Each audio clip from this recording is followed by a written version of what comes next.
Ano ang gagawin mo kung ang langit na iyong inaakala, mas masahol sa impyerno pa pala?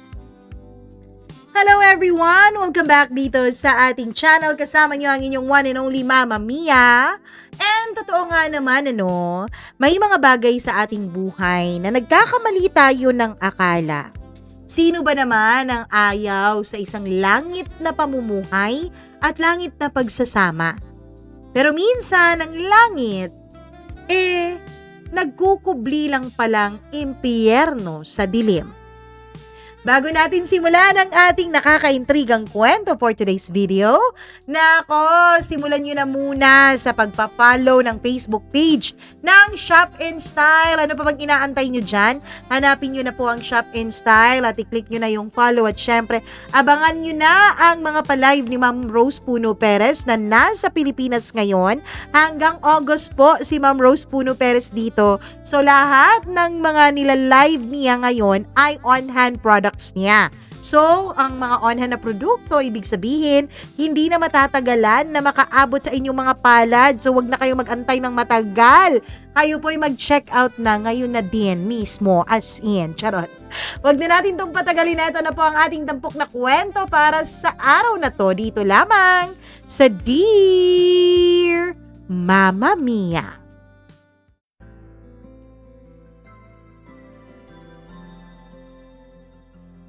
Lahat tayo ay nangangarap ng isang maganda, masaya, at masaganang pamumuhay at pagsasama. Pero minsan, hindi mo akalain na ang akala mo ay langit ay impyerno pa rin. Dear Mama Mia, ako po si Donna. Hindi ko yan tunay na pangalan. Yan na lang ang gagamitin ko dahil hanggang ngayon ay may mga taong buhay pa na bahagi ng kwentong ito. Mga taong minsan kong minahal, pinagkatiwalaan at pinatawad kahit paulit-ulit akong sinaktan.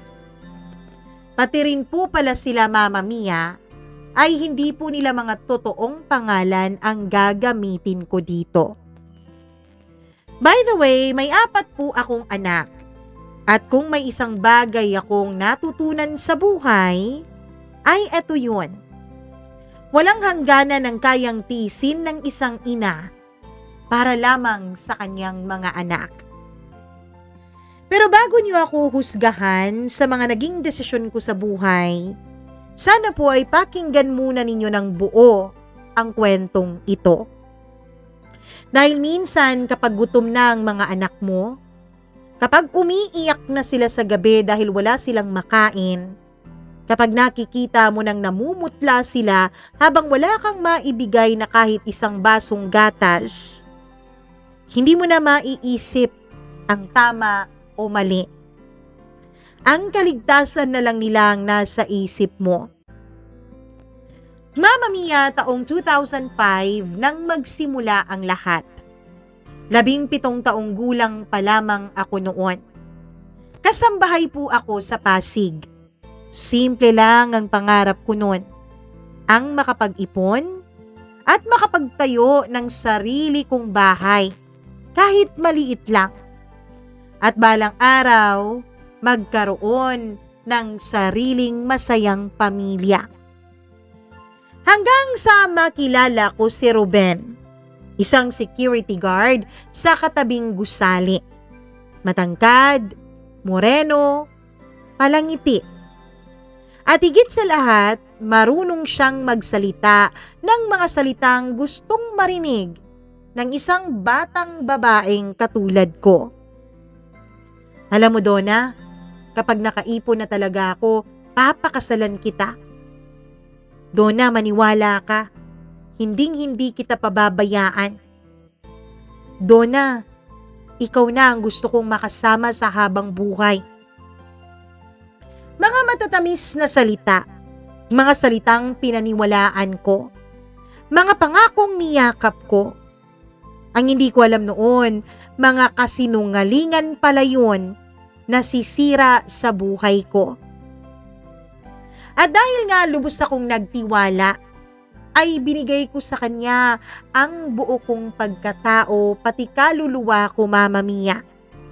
At makalipas lang ang ilang buwan ay nabuntis ako ni Ruben.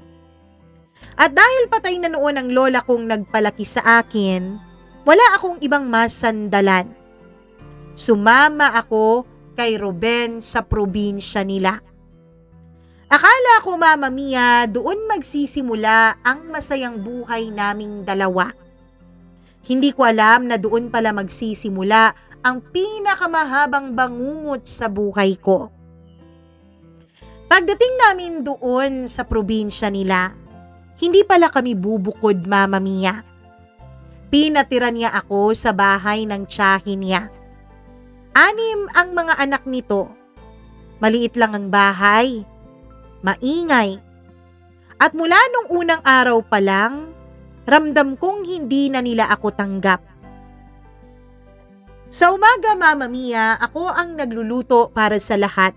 Ako ang naghuhugas, ako ang naglalaba, ako ang naglilinis. Para akong katulong na walang sahod. Samantalang si Ruben, bumalik siya agad sa Pasig para ipagpatuloy ang kanyang trabaho. Buwanan lang siyang umuuwi.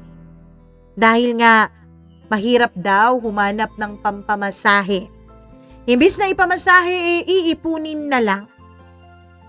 Isang gabi habang naghuhugas ako ng pinggan ay narinig kong nagsalita ang tiyahin niya.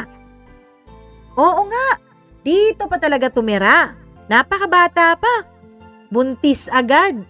Dagdag pasanin at dagdag pabigat lang. Hindi ko makakalimutan yon. Tahimik akong umiiyak habang nakatalikod. Dahil alam ko namang tama siya. Pabigat nga naman ako noon. Wala akong trabaho. Wala akong sariling pera. Wala din akong sariling pamilya. Wala akong mapuntahan, Mama Mia. Lumipas ang 3 buwan, palala ng palala ang pakikitungo nila sa akin. Minsan, hindi ako kakain hanggat hindi nakakain na ang lahat. Hindi po yan exaggeration, Mama Mia. Yan po ay totoong nangyari. Minsan nga, tira-tira na lang ang kinakain ko. Minsan wala talaga kapag naubos ng mga anak niya. Hanggang isang araw, kinausap ko si Ruben. Sakto naman na umuwi siya noon ng probinsya, Mama Mia. Kung hindi mo ako ibubukod, babalik na lang ako sa dati kong amo. Makikiusap na lang ako sa kanila. Kasi, ganun din naman. Ang trabaho ko dun eh. Parang nangangatulong lang din naman ako dito. Nagalit siya. Pero marahil natakot siyang mawala ako dahil pinanindigan ko talaga ang sinabi ko sa kanya, Mama Mia. Kahit na medyo natakot din ako, ay tinatagan ko ang loob ko. Kaya naman, inilipat niya ako sa kubo malapit sa dagat. Ang kasama ko doon ay ang lola niyang si Lola Maming. At doon ko unang naranasan ang tunay na kabutihan. Mahirap lang si Lola Maming. Mag-isa lang siyang nakatira doon sa kubo dahil patay na ang asawa niya. Matanda na rin siya, payat, mahina na ang kanyang katawan pero napakalaki ng kanyang puso. Mahal ka ba ng apo ko, ha, Donna? Tanong niya minsan. Napayuko ako. Hindi ko po alam, Lola. Hinaplos niya ang ulo ko. Alam mo, kapag mahal ka ng lalaki, hindi ka niya pababayaan. Hindi ako nakasagot dahil alam kong pabaya na si Ruben kahit noon pa man. Pero pinili kong maniwala, pinili kong umasa dahil yun na lang ang meron ako noon, Mama Mia. Tuwing kinsenas, 1,000 piso lang ang pinapadala ni Ruben. At dumadaan pa yon sa tiyahin niyang sugarol. Minsan, kulang na ang nabibigay niya sa akin. May bawas na. At kami na lang ni Lola Mameng ang nag-a-adjust. Mama Mia, naglalako kami ng isda. Naglalakad kami sa initan. Minsan, umuuwi kaming may konting kita. Minsan naman, wala. Pero hindi kailanman nagreklamo si Lola. Tandaan mo, Apo, Donna, may awa ang Diyos. Yan ang palagi niyang sinasabi sa akin. At Mama Mia, pilit ko yung pinaniniwalaan. Hanggang sa dumating ang araw ng panganganak ko. Malakas ang ulan noon. Mataas ang alon sa dagat. At wala si Ruben. Wala ring cellphone. Wala ring sasakyan. Si Lola Maming lang ang kasama ko. Buong gabi akong naghirap. Buong gabi akong sumisigaw sa sakit. At si Lola Maming lang ang umalalay sa akin. Nang marinig ko ang unang iyak ng anak ko ay umiyak din ako, Mama Mia. Kung yung ibang nanay umiiyak kapag naririnig nila ang iyak ng anak nila dahil sa sobrang saya, ako po hindi ganun ang naramdaman ko. Umiyak ako dahil sa takot. Dahil habang yakap ko ang anak ko noon, iisa lang ang tanong na nasa isip ko. Paano ko siya bubuhayin? Paano ko siya palalakihin ng maayos? Paano siya hindi matutulad sa akin? Nangisilang ko po ang panganay kong anak. Akala ko yun ang pinakamahirap na bahagi ng buhay ko. Pero nagkamali ako, Mama Mia.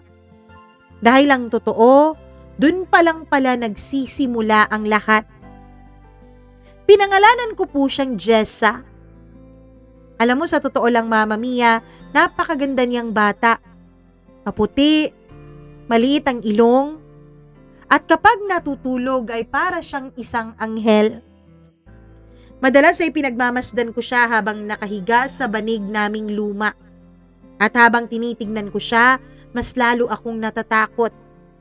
Dahil alam kong hindi sapat ang pagmamahal para mabuhay.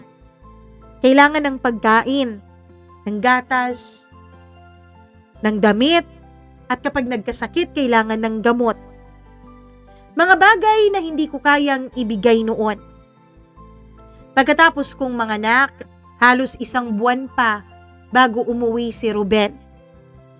Pagdating niya, Mama Mia, hindi niya man lang kinarga agad ang anak namin. Parang normal na araw lang. Para bang walang espesyal.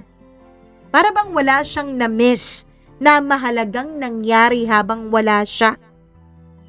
Mas interesado pa siyang maghanap ng pagkain kaysa sa hanapin at yakapin ang anak niya.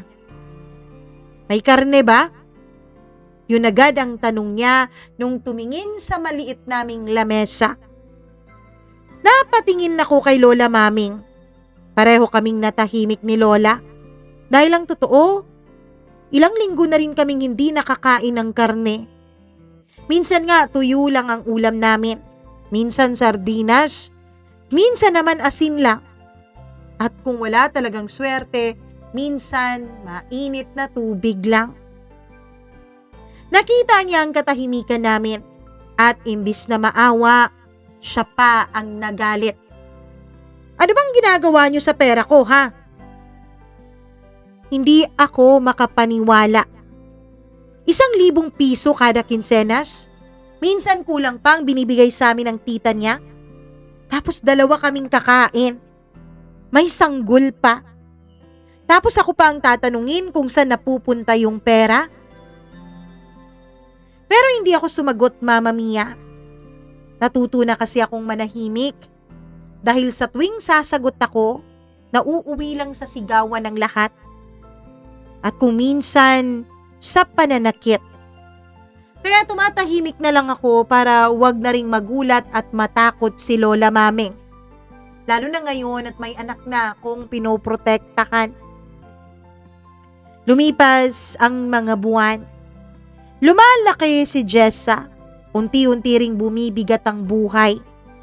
Hindi sapat ang kinikita namin sa pagtitinda ng isda. Minsan kami mismo ang walang maiulam dahil naibenta na namin lahat. Isang araw habang nagpapadede ako kay Jessa ay nakaramdam ako ng kakaiba, Mama Mia. Nahihilo ako, nasusuka, laging pagod. Nung una, iniisip ko na dala lang marahil yun sa sobrang puyat. Pero nang hindi na ako datnan ng 2 buwan, ay kinabahan na ako. At nang makumpirma ko ngang buntis ulit ako, ay parang gumuho ang mundo ko, Mama Mia. Hindi pa nga 2 taong gulang si Jessa noon. Hindi pa nga kami nakakabangon, may isa na namang paparating. Buong gabi akong tahimik na umiiyak. Habang natutulog ang anak ko sa tabi ko, tahimik lang ako dahil ayokong marinig ni Lola. Ayokong mag-alala siya. Pero kinabukasan, napansin at nakita niya agad ang namumugto kong mga mata. "Oh, anong problema mo, apo?" Hindi ko napigilang maiyak. "Lola, buntis na naman po ako." Matagal siyang natahimik. Akala ko magagalit siya. Pero hinawakan niya lang ang kamay ko at ngumiti. "Apo, ang bata, biyaya yan." Napaluha ako lalo dahil siya lang ang taong hindi kailanman nanumbat sa akin. Alam ko, Mama Mia, na mas magaan ang buhay ni Lola Mameng nung hindi pa kami nakatira sa kanya. Alam kong naging pabigat din kami sa kanya. Pero kahit na ganun, wala po siyang reklamo. Kahit na ganun, kailanman hindi niya kami sinumbatan. Habang lumalaki ang tiyan ko ay lalo namang humihirap ang buhay namin. Mas lumalaki ang gastos. Mas madalas na rin kasing magkasakit ang panganay kong anak. Mas konti ang naiuuwing pera. At si Ruben, ganun pa rin. Minsan nga pakiramdam ko, hindi niya alam kung gaano kami naghihirap. O baka naman alam niya, sadyang wala lang talaga siyang pakialam. Kapag nagsusumbong ako tungkol sa kakulangan namin sa pagkain, siya pa ang nagagalit. "Ang dami-dami mo namang reklamo dyan. Uy, Donna, hindi naman ako nagpapakasarap dito sa Maynila, ha? Ako ang nagtatrabaho, nagbabanat buto araw-araw, hindi ikaw." Masakit marinig yun, Mama Mia, dahil hindi niya nakikita ang hirap ko. Hindi niya nakikita ang mga gabing gutom ako para may makain lang ang anak namin. Hindi niya nakikita ang mga araw na umiiyak ako habang naglalakad sa initan para makapaglako ng isda. Hindi niya nakikita ang lahat. O baka ayaw lang niyang makita. Hanggang sa dumating ang araw ng pangalawa kong panganganak. At tulad ng nauna, wala na naman siya. Oo, Mama Mia, wala pa rin si Ruben gaya ng una kong panganganak. Wala siyang tawag, wala siyang mensahe, wala siyang paramdam. Si Lola Mameng na naman ang kasama ko. Buong gabi na naman akong naghirap gaya ng una kong panganganak.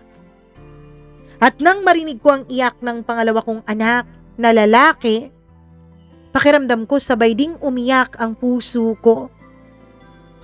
2 na talaga sila. 2 bata na ang umaasa sa akin. 2 bata na kailangang pakainin. 2 batang wala namang kasalanan. Pero ang buhay na naghihintay sa kanila ay puro pighati at paghihirap. Pinangalanan ko po siyang Joshua. At nang dumating si Ruben makalipas ang ilang linggo, ay parang wala pa rin ulit. Akala ko, Mama Mia, ay magiging iba na dahil lalaki na ang anak ko, pero wala pa rin. Wala man lang pasasalamat. Wala man lang pag-aalala. Parang hindi niya anak. Parang obligasyon lang kami sa kanya. Masakit tanggapin pero yun ang katotohanan. At habang lumalaki ang dalawang anak ko, unti-unti kong napapansin ang pagbabago kay Lola Mameng. Mas madalas na siyang umuubo. Mas madalas na siyang mapagod. Mas madalas siyang hinihingal kahit wala naman kaming mabibigat na ginagawa. Minsan, Mama Mia, nahuhuli ko siyang nakaupo sa labas ng kubo habang nakatingin sa dagat. Tahimik lang, parang may iniisip. Isang hapon, naupo ako sa tabi niya. Lola, pagod na po ba kayo? Ngumiti siya. Konti, apo. Lola, wag naman po kayong magsalita ng ganyan, no? Hinawakan niya ang kamay ko at dun ko nakita ang takot sa mga mata niya. Hindi para sa sarili niya, kundi para sa amin. Sa amin ng mga bata. Donna, kapag nawala ako, bigla akong umiling at pinatigil siya sa pagsasalita. Huwag po kayong magsalita ng ganyan. Makinig ka muna. Ayoko po, Lola. Napaluha ako. Sa totoo lang, Mama Mia, naranasan ko ng masaktan dahil nawalan ng lola. Lola din kasi ang nagpalaki sa akin at nung namatay siya ay para pong gumuho ang buong mundo ko. Mas hinigpitan ni Lola Mameng ang hawak sa kamay ko. Kapag wala na ako, Donna, pangako mong ipaglaban mo ang mga anak mo, ha? Tuluyan na akong napaiyak. Dahil alam kong kahit hindi niya sabihin, nararamdaman na niyang humihina na siya. At alam ko rin na kapag nawala si Lola Mameng, kami na lang ng mga anak ko ang matitira. Wala nang ibang tutulong sa akin. Wala nang ibang sasalo.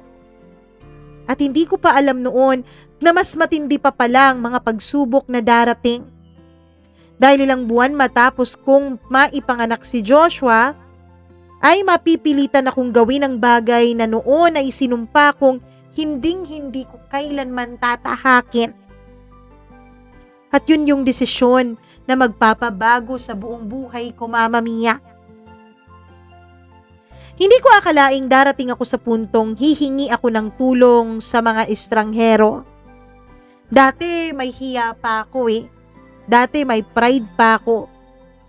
Pero kapag 3 bibig ang kailangang pakainin at isang matandang unti-unting nauubos ang lakas, ang hiya ay unti-unti ring nawawala.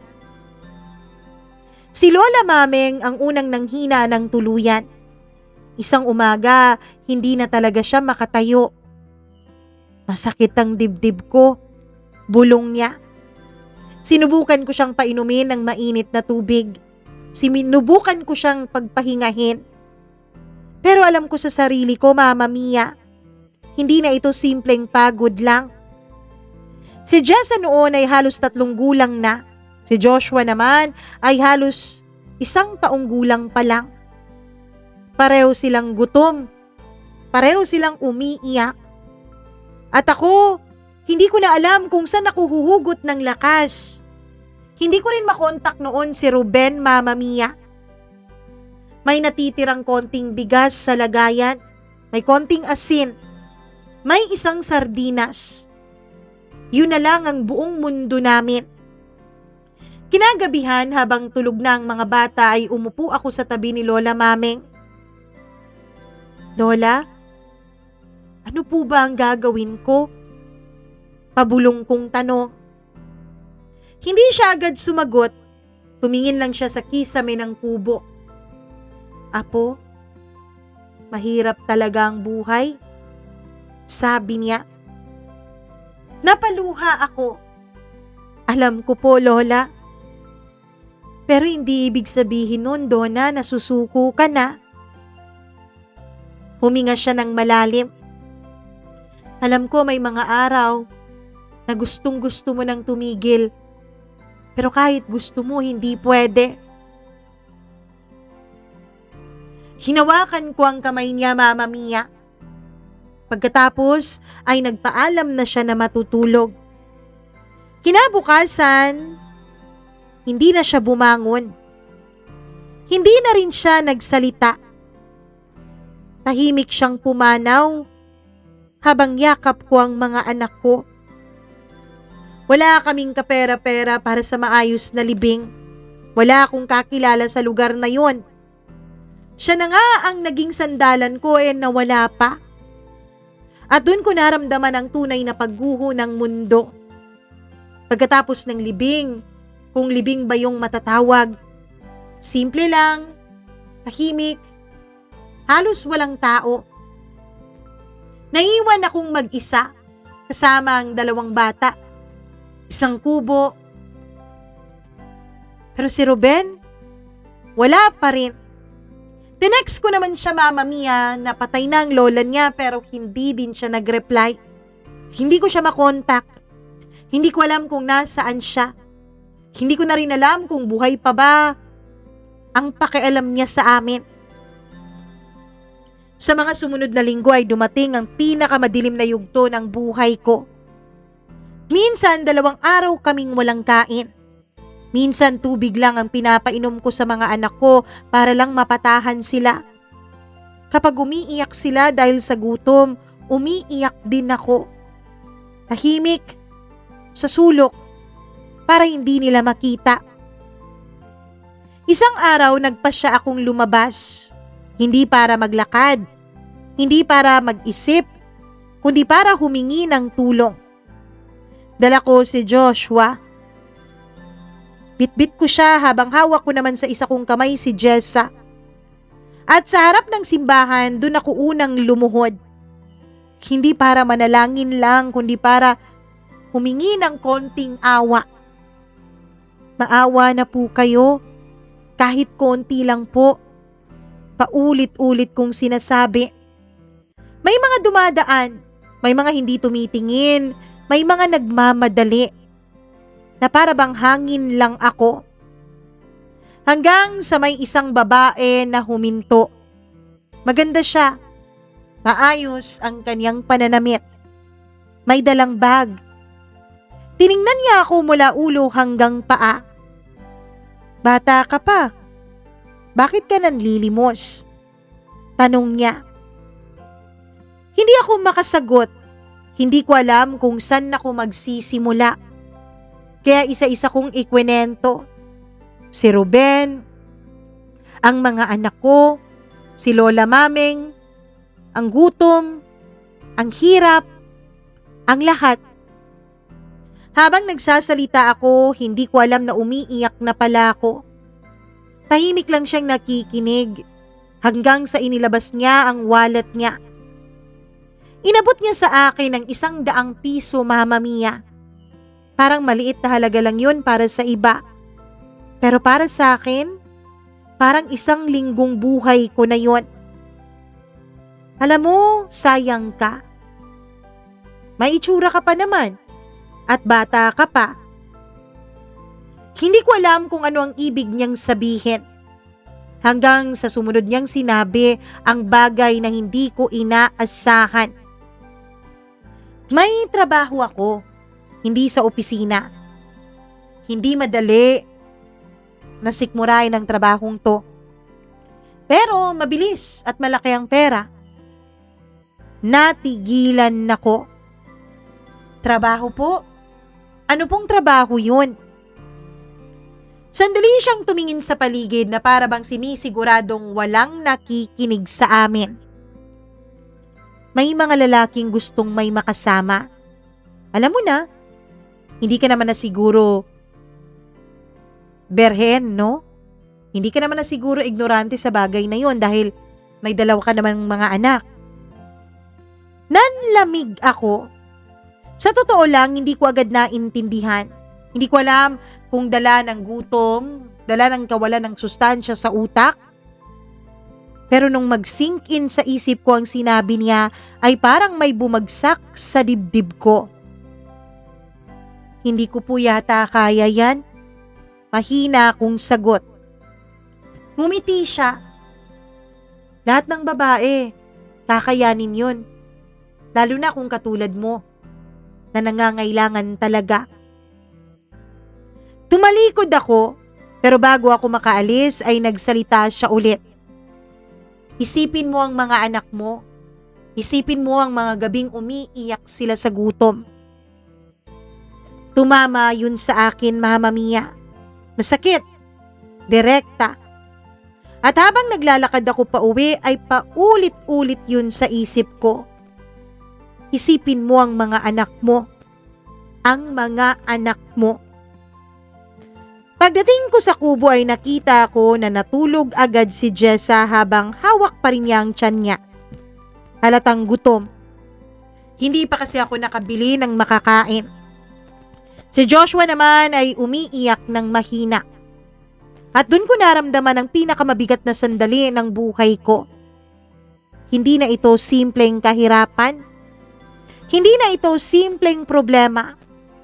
Eto na ang hangganan ko. Sa gabing yun ay hindi ako nakatulog.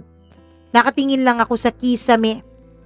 At sa unang pagkakataon, Mama Mia, hindi po ako humingi ng tulong sa Diyos. Kundi tanong lang ang lumabas sa isip ko. Kung may paraan ba para hindi magutom ang mga anak ko? Kahit ba yun, kapalit ng dignidad ko, gagawin ko ba? At sa katahimikan ng gabi, may sagot na unti-unting bumubuo ng isang desisyon na alam kong sisira sa lahat ng dati kong paninindigan. Kinabukasan, hindi ko pa rin maalis sa isip ko ang sinabi ng babae sa simbahan. Isipin mo ang mga anak mo. Parang paulit-ulit na martilyo sa ulo ko. Habang pinapakain ko ng konting kanin na may asin sina Jessa at Joshua, ay nakatingin lang ako sa kanila. Ngumunguya sila ng dahan-dahan. Parang bawat kagat ay pinapahalagahan. At ako, hindi ako makakain. Kasi alam kong hindi ko alam kung may kasunod pa sa pagkain na yon. Sa unang pagkakataon, hindi na ako takot sa sarili ko. Takot na ako sa kinabukasan ng mga anak ko.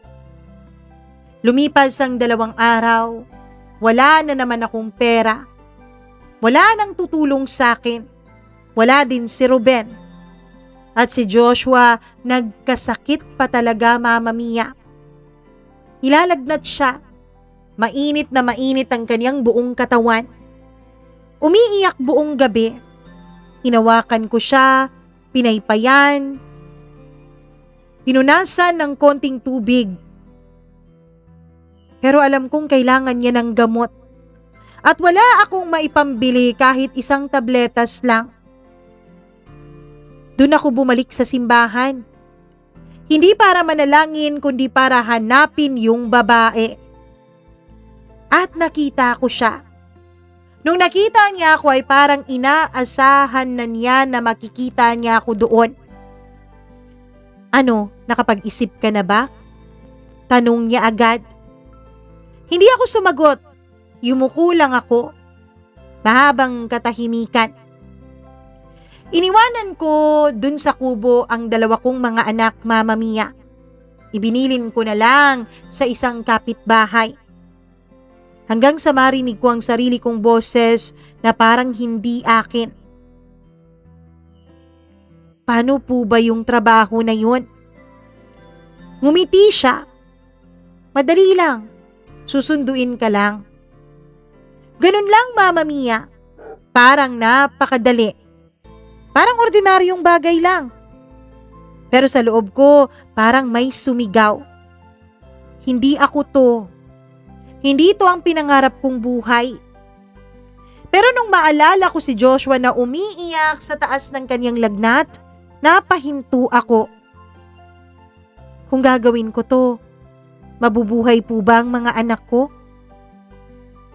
Tumingin siya sa akin.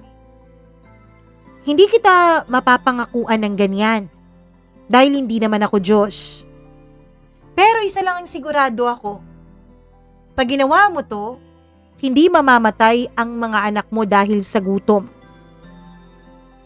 Yun na ang sandaling bumigay ako. Hindi dahil gusto ko, Mama Mia, kundi wala na talaga akong ibang nakikitang paraan. Kinagabihan, may dumating na tricycle. Tahimik akong sinundo. Iniwanan ko na muna si Jessa at Joshua sa kapitbahay namin. Kahit papaano ay pumayag naman muna silang magbantay kapalit ng 100 piso. Sa loob ng biyahe ay wala akong imik. Ang tanging laman ng isip ko ay patawarin ninyo ako. Hindi ko alam kung sino ang kausap ko, Mama Mia. Basta alam ko may kailangang makarinig nun.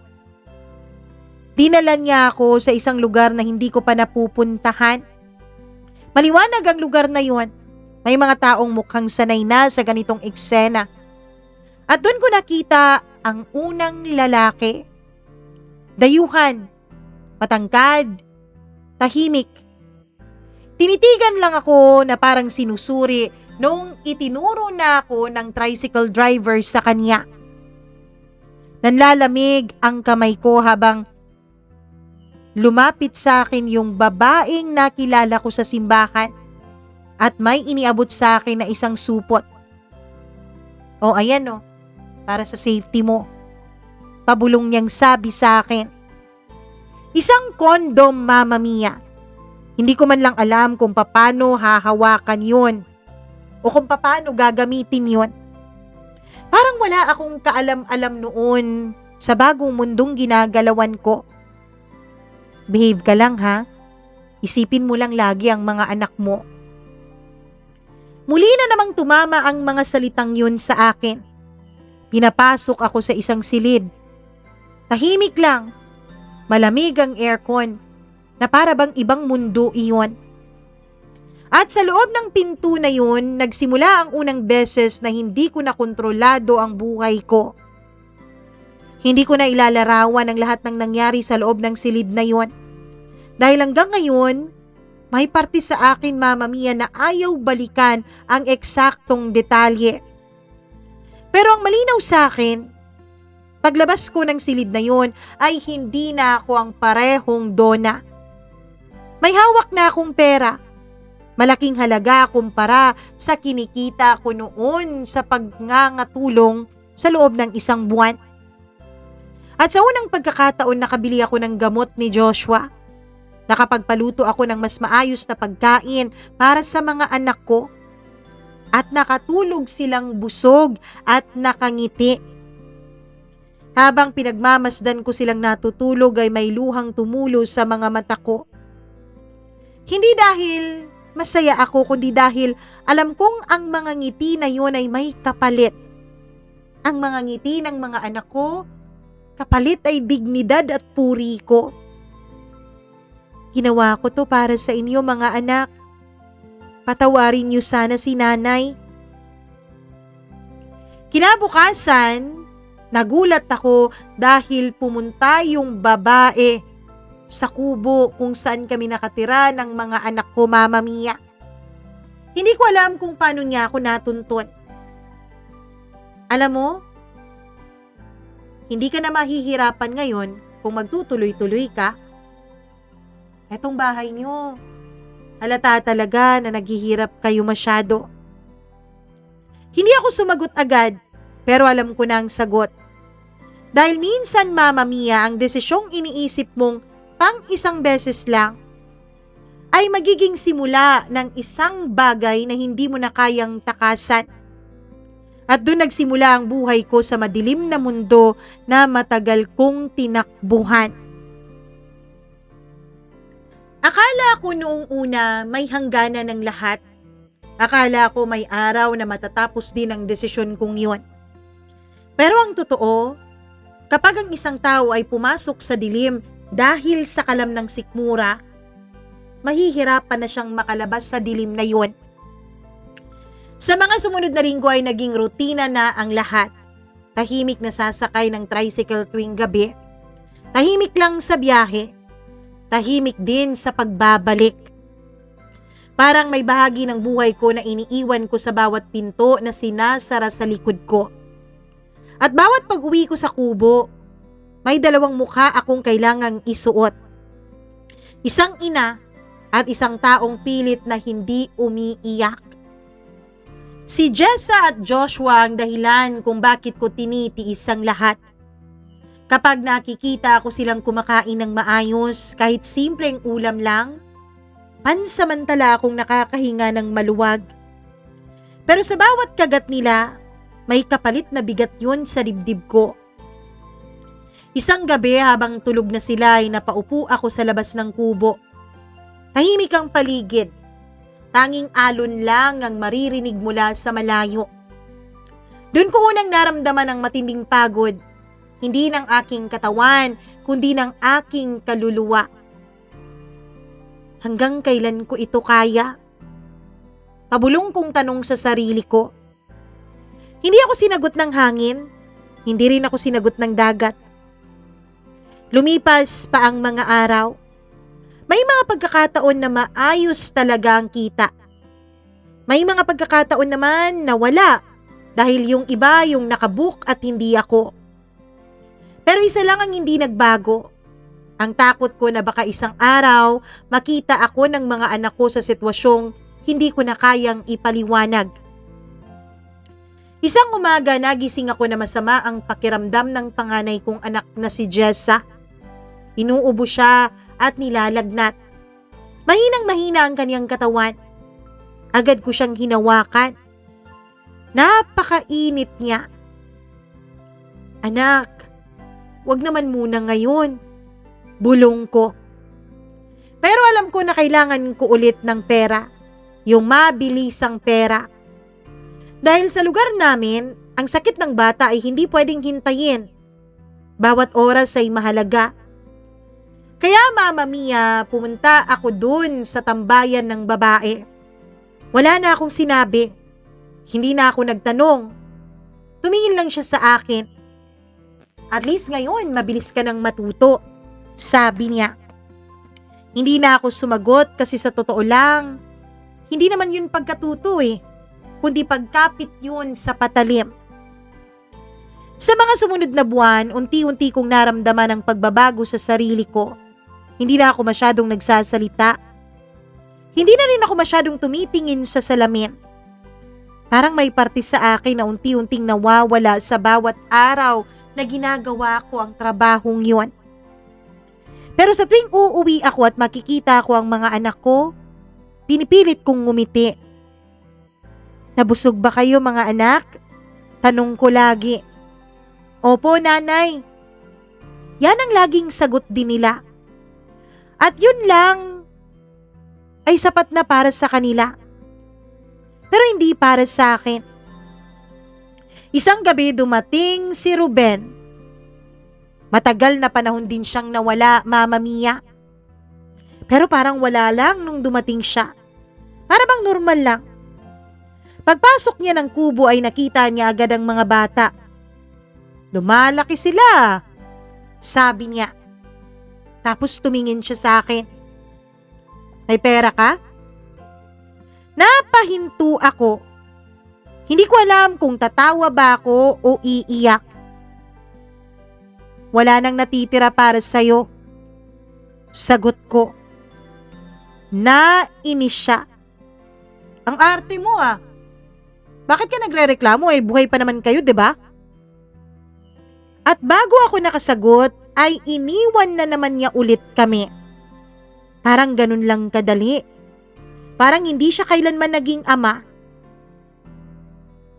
Sa gabing yun, mas matagal akong umiyak. Hindi dahil sa kanya, kundi dahil sa realization na kahit anong gawin ko, mag-isa pa rin talaga ako. Para siyang umuwi para tignan kung buhay pa kami. At nung nalaman niyang buhay pa kami, disappointed siyang umalis ulit. Mama Mia, lumipas pa ang panahon. Mas lumalaki ang mga bata, mas lumalalim ang sugat ko at ang pagkalulong ko sa trabahong yun. At unti-unti nagsimula na rin akong magtanong sa sarili ko. Kung mawawala ako bukas, may mag-aalaga ba sa mga anak ko? At ang sagot ay wala. Kaya kahit gaano kasakit, Kahit gaano kahirap ay nagpatuloy ako. Hanggang sa isang araw, may nangyaring hindi ko inaasahan. Isang bagay na nagpabalik sa akin sa tanong na matagal ko nang iniiwasan. May pag-asa pa ba akong makaalis sa buhay na ito? May mga tao na dumarating sa buhay natin nang hindi natin inaasahan. Mga taong hindi mo hinahanap, mga taong hindi mo naman hinihiling, pero sila pala ang magpapaalala sa iyo ng mga bagay na matagal mo nang nakalimutan. Tulad ng pag-asa. Mama Mia, 5 taong gulang na noon si Jessa at mag-4 na taong gulang naman si Joshua. Bitbit ko na rin sa sinapupunan ko ang panibagong responsibilidad na hindi ko pa alam kung papaano ko haharapin. Dahil matapos ang ilang beses na pag-uwi ni Ruben at sa mga gabing pinilit niya akong pagbigyan siya kahit na ayoko, ay natuklasan ko na naman na buntis na naman ako. Alam kong sa kanya yun, dahil dun sa mga customer ay gumagamit naman ako ng proteksyon. Sa kanya lang, hindi. Mama Mia, nung una kong nalaman na buntis na naman ako ay gusto kong magalit. Sa kanya, sa sarili ko, sa buong mundo. Pero nang maramdaman ko ang tibok ng munting buhay sa loob ko ay wala na akong nagawa kundi tanggapin yon. Isa na naman. Isa na namang batang walang kasalanan. Isa na namang bibig na kailangang pakainin. Habang lumalaki ang tiyan ko ay mas lalo akong nahihirapan. Mas mabilis akong mapagod. Mas madalas akong mahilo. At mas lalo kong naramdaman ang pag-iisa. Mama Mia, buti na lamang at nagkakaroon ako ng paunti-unting perang naipon dun sa pinagtrabahuan ko sa mga customer. Kaya nakakaraos pa rin kami kahit papaano sa buhay. Hanggang sa isang araw may nakilala akong lalaki. Hindi siya mayaman, hindi rin siya gwapo sa paningin ng karamihan. Isa lamang siyang mangingisda sa kabilang baryo. Ang pangalan niya ay Daniel. Una ko siyang nakilala sa palengke. Bumibili siya ng isda sa isang matandang tindera habang karga ko noon si Joshua at hawak ko naman si Jessa. Bigla niyang pinulot ang nahulog kong supot. "Miss, sayo yata to." Ngumiti siya. At sa hindi ko maipaliwanag na dahilan, matagal na panahon matapos akong ngitian ng isang tao nang walang kapalit na hinihingi. "Salamat." Sagot ko. Yun lang ang naging usapan namin noon. Pero sa mga sumunod na linggo ay madalas ko na siyang makita. Minsan sa palengke, minsan sa tabing dagat, minsan sa tindahan. At sa tuwing nagkakasalubong kami, lagi siyang bumabati sa akin. "Para kang walang pahinga. Kumusta ang mga bata? Mainit ngayon na." Yan ang mga lagi niyang tanong. Mga simpleng salita. Pero sa isang taong matagal nang tinatrato na parang walang halaga, napakalaking bagay nun. Hindi niya alam ang trabaho ko. Hindi niya alam ang mga sikreto ko. Hindi niya alam ang mga gabing inuuwi ko ang pera habang umiiyak ako sa daan. Ang alam niya lang, isa akong inang hirap sa buhay. At sapat na yun para respetuhin niya ako. Isang hapon habang nakaupo ako sa tabing dagat ay lumapit siya. Tahimik din siyang umupo sa tabi ko. Pareho kaming nakatingin lang sa alon. "Wala ka bang asawa?" Tanong niya. Napangiti ako ng mapait. Hindi ko alam kung meron o wala. "Ano? Bakit? Nasaan siya?" Hindi ako agad sumagot dahil hindi ko rin alam. Matagal, napakatagal bago ako makasagot. Di ko rin alam eh. Tumango siya, na para bang naiintindihan niya ako. Pagkatapos ng ilang minuto ay nagsalita siya ulit at ang tanong niyang yun ang hindi ko makakalimutan hanggang ngayon. "Donna, Masaya ka pa ba? Parang nilakumos noon ang puso ko, Mama Mia. Dahil walang nagtatanong noon sa akin kung masaya pa ba ako. Ang laging tanong ay kung may pagkain pa ba, kung may pera ba, kung may kailangan ba. Pero walang nagtatanong kung kumusta ako, kung masaya ba ako. Hindi ko alam. Alam mo, hindi porket nasanay ka sa sakit, ibig sabihin nun, karapat-dapat ka nang masaktan habang buhay. Namangha ako sa sinabi niya, Mama Mia. Pagkatapos nun ay tumayo siya at naiwan akong nakatingin sa papalayong likod niya. At sa unang pagkakataon matapos ang maraming taon, may isang bahagi ng puso ko ang nagising, hindi sa pagmamahal kundi sa pag-asa. Minsan, akala natin na ililibing na natin ang ating mga sikreto. Pero ang totoo, may mga lihim pala na parang anino. Kahit gaano tayo kabilis tumakbo, sumusunod pa rin. Isang gabi matapos ang isa sa mga sideline na pilit kong ginagawa para mabuhay ang mga anak ko, may babaeng lumapit sa akin sa labas ng isang resort. Hindi ko siya kilala, pero siya, parang kilalang kilala niya ako. Ikaw si Donna, hindi ba? Nanlamig ang katawan ko. Ano pong kailangan ninyo? Matagal niya akong tiningnan. Pagkatapos ay nagsalita. Kilala kita. Doon nagsimula ang takot ko, Mama Mia. Hindi dahil may ginawa akong krimen, kundi dahil natatakot akong makarating sa mga anak ko ang buhay na pilit kong itinatago. Lumabas na dati pala siyang taga-kalapit na barangay.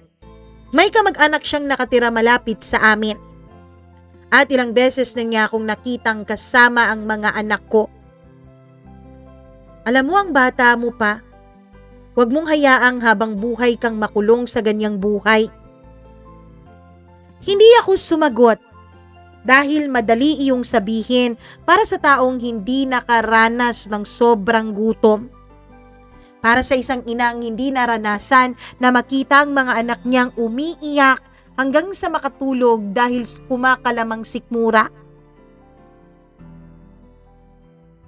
Pero bago siya umalis, may iniabot siyang papel sa akin.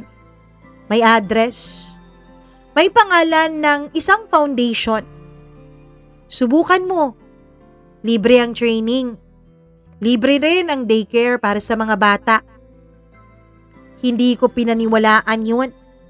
Sa dami ng taong nangako sa akin noon, natuto na akong magduda. Pero itinago ko pa rin yung papel. At hindi ko alam na yun pala ang magdadala sa akin ng simula ng pagbabago sa buhay ko. Nakalimutan ko na yung papel, Mama Mia. Hindi ko na alam kung saan yun nakalagay hanggang sa maipanganak ko ang pangatlo kong anak.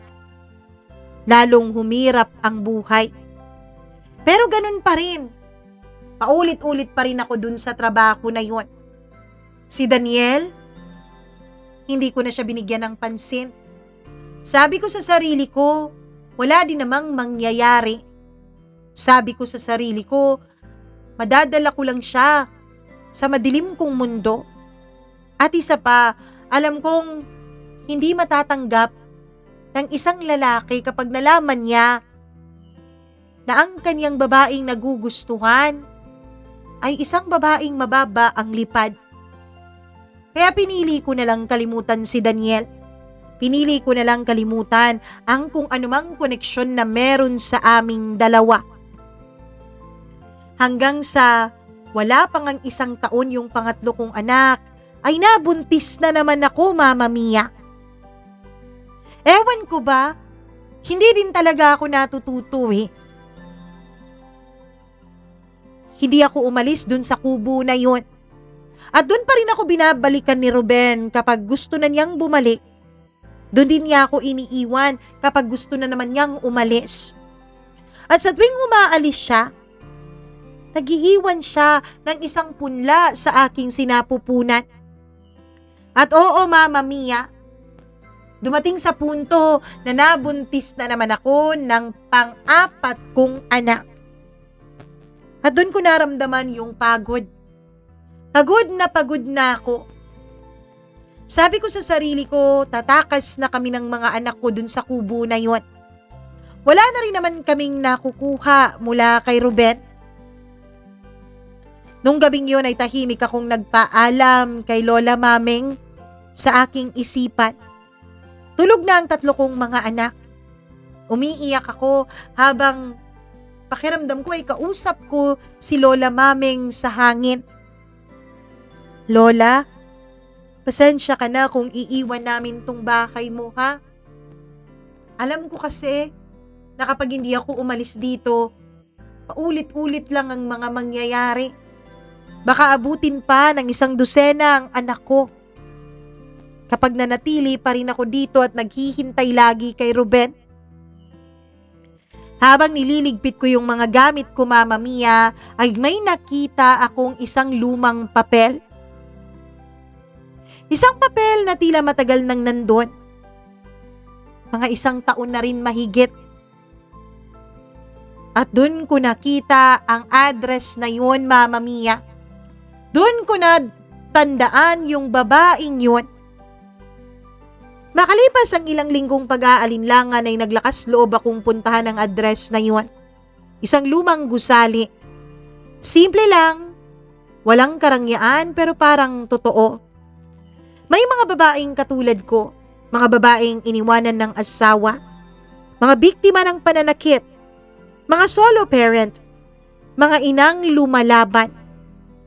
Sa unang pagkakataon, nalaman kong hindi ako nag-iisa. Nung makita ako ng babae, Mama Mia, ay agad niya akong niyakap. Alam mo, ang tagal ko nang inantay na makita ka dito. Tinanong niya ako tungkol sa kwento ko. At matapos kong maikwento sa kanya ang lahat, ay mangyak-ngyak siya habang niyayakap ako. May paupahan kaming kwarto. Hindi kalakihan yun pero pwede kayo dun ng mga anak mo. Pero wala pa akong pambayad. Sabi ko, huwag kang mag-alala muna sa bayad. Kami ng asawa ko, ang gusto namin ay makatulong sa mga nangangailangan. Nalaman ko na ang asawa pala niya ay nasa abroad, Mama Mia. Kung tutuusin, ilang kwarto na rin ang kanilang pinauupahan at ilang bahay din. Sakto naman na may 2 kwartong bakante at ibibigay daw niya sa akin ng libre yung isa. Dun sa gusaling yun ay tumutulong lang pala siya, Mama Mia. Sabi niya, yun daw ang pagbo-volunteer niya para makapagbigay o magkapagbalik sa kapwa ng mga biyayang natanggap nilang mag-asawa. Dun nagsimula ang kwento ng bago kong buhay. Natuto akong manahi doon, Mama Mia. Natuto akong magluto ng mga produktong pwedeng ibenta. Gumawa ako ng isang simpleng negosyo.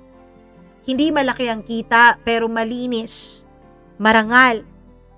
At sa unang pagkakataon matapos ang maraming taon, nakatulog ako ng walang kinatatakutan.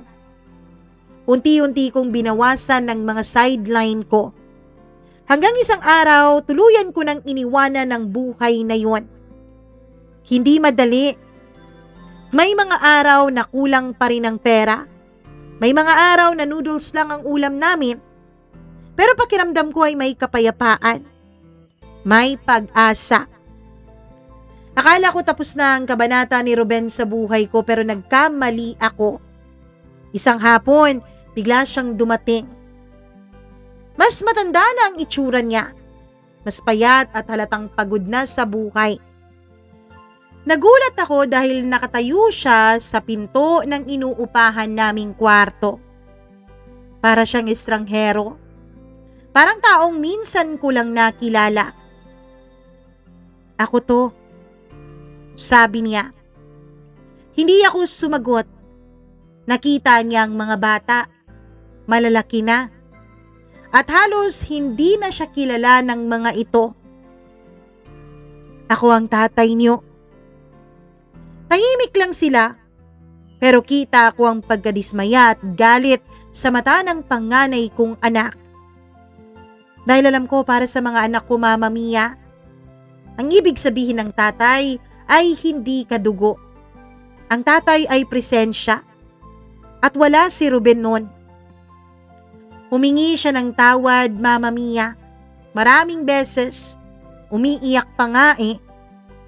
Pero may mga sugat na hindi basta-basta gumagaling ng salitang sorry lang. Pinatawad ko siya, pero hindi ko na siya binalikan. Dahil natutunan ko na ang pinakamahalagang aral, ang pagpapatawad ay hindi naman nangangahulugang kailangan mong ibalik ang taong sumira sa buhay mo. Lumipas ang mga taon. Lumaki na ang 4 kong anak, Mama Mia. Pero sila pa rin ang nagbibigay sa akin ng lakas. Hindi naging madali ang pagpapalaki ko sa kanila. May mga gabing wala akong tulog. May mga panahong wala kaming pera para sa mga projects nila sa eskwela. May mga pagkakataong muntik na silang huminto sa kanilang pag-aaral. Pero sama-sama namin yung nilalabanan.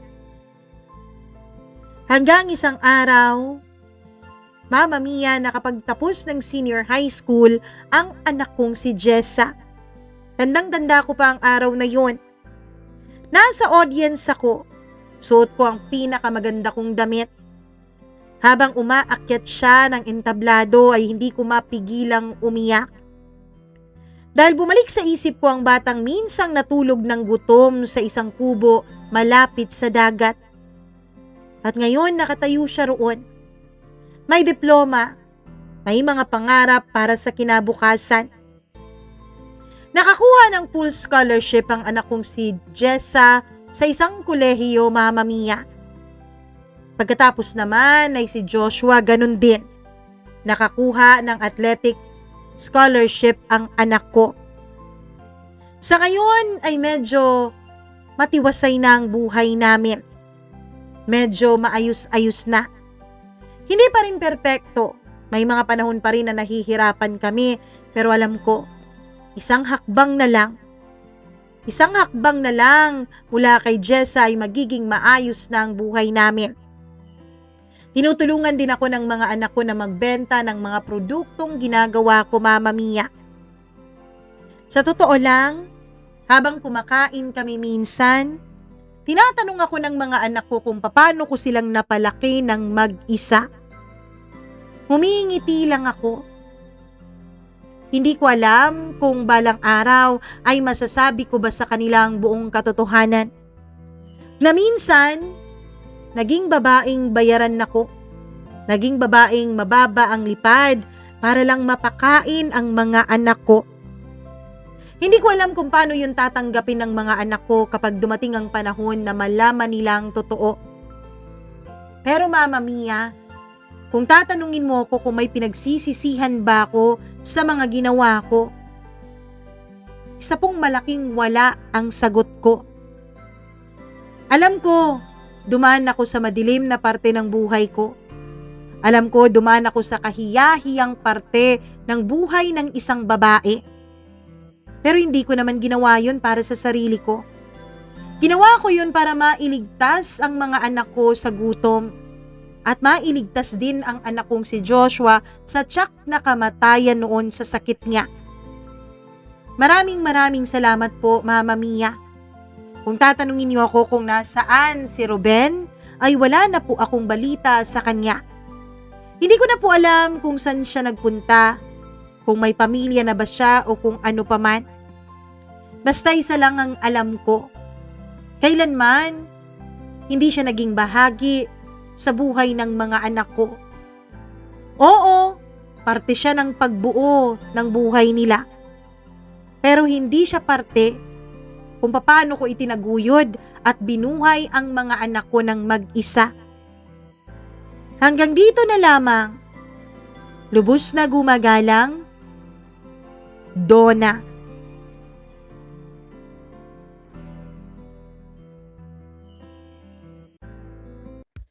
Napakatatag. Ayan, palakpakan para kay Ate Donna. Grabe, salute to you, ate. Ang tatag-tatag mo naman bilang isang ina. 'Di ba? The things that a mother can do. Pwedeng maging masama siyang tao para sa lahat, masamang babae para sa lahat, pero lahat 'yun ginagawa niya para sa kanyang mga anak. Kaya sino tayo para manghusga, 'di ba? Anyways, maraming salamat, Ate Donna, sa pag-share mo ng napakagandang kwento ng iyong buhay. Oo, sa mga lalaking katulad ni Ruben, mga lalaking walang charot. Sana wag na kayong paramihin ni Lord. Charot lang. Anyways, hello po sa ating mga kasuki. Please do like and share this video dahil sobra naman talagang nakaka-inspire ang video na to. Hello din ako sa ating mga members na laging nakikinig sa atin. Oo, kung may naririnig kayo ngayon, baliwalain nyo na lang dahil meron na namang nagigera sa bubong namin. Hayaan nyo na yan. Hi ako sa ating mga members na sina Freaky. Hi Freaky. Maraming salamat sa isang taon mong pagsama sa atin. Pati na rin kay Mila Raduban. Isang taon na rin siya.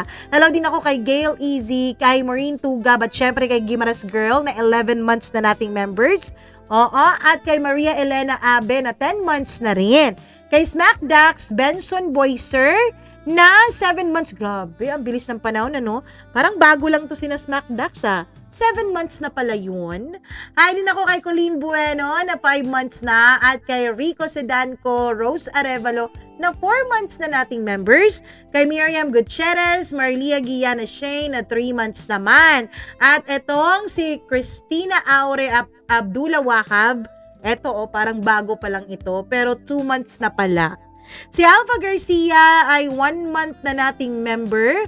Hello din ako kay Ernesto Boys at kay Pepe Macaranas at kay Rosel Mac na mga pinakabago nating miyembro dito sa ating programa. Maraming salamat po. Sa mga nagtatanong kung paano magpa-member, all you have to do is be a subscriber first. Hindi po kayo pwede magpa-member kung hindi po kayo subscriber. Kasi kapag hindi pa kayo subscriber, ang makikita nyo sa katabi ng ating pangalan ng Mama Mia CDO na may mukha dyan, ay subscribe button. So, i-click mo muna yan. Click mo rin yung bell na nasa tabi niya. That's the notification bell. At kapag natapos mo nang i-click yan, magbabago na yun. Hindi na yun subscribe, kundi join button na. Yan po ang i-click ninyo at kayo na po ang mamili kung anong klaseng membership ba ang inyong kukuhanin. Ganun lang yun. Anyways, maraming salamat din sa ating mga subscribers na hindi pa man nagpa-member dahil sa napakaraming dahilan, walang problema yun. Ang importante, araw-araw kayong nakikinig at syempre, kung kaya lang naman, huwag mag-skip ng ads.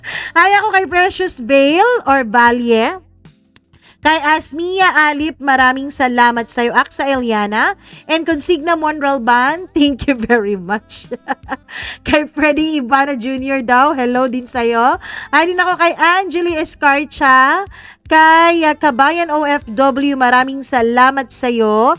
Hi din kay 28, maraming thank you. Kay Sam 91 15. Ano yun? Hi din ako kay, patignan na sa Bible. Hi din ako kay Annabel Manib, kay Aika Ziandres. Maraming salamat din kay Jenin. Tama po ba ang pag-pronounce ko ng pangalan mo? Hi din ako kay Maria Julieta Ariola. At kay Asong Gala, thank you very much sa inyo. At sa lahat ng ating mga tagapakinig, maraming salamat.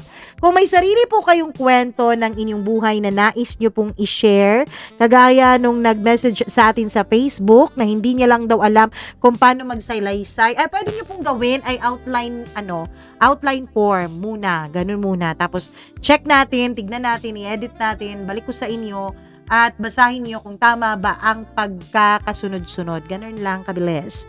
Anyways, maraming salamat ulit. I love you all so much. Email po kayo ng sarili niyong kwento. Ayan po sa baba ang ating email address, mamamiacdo0317@gmail.com. Ingat palagi. Bye!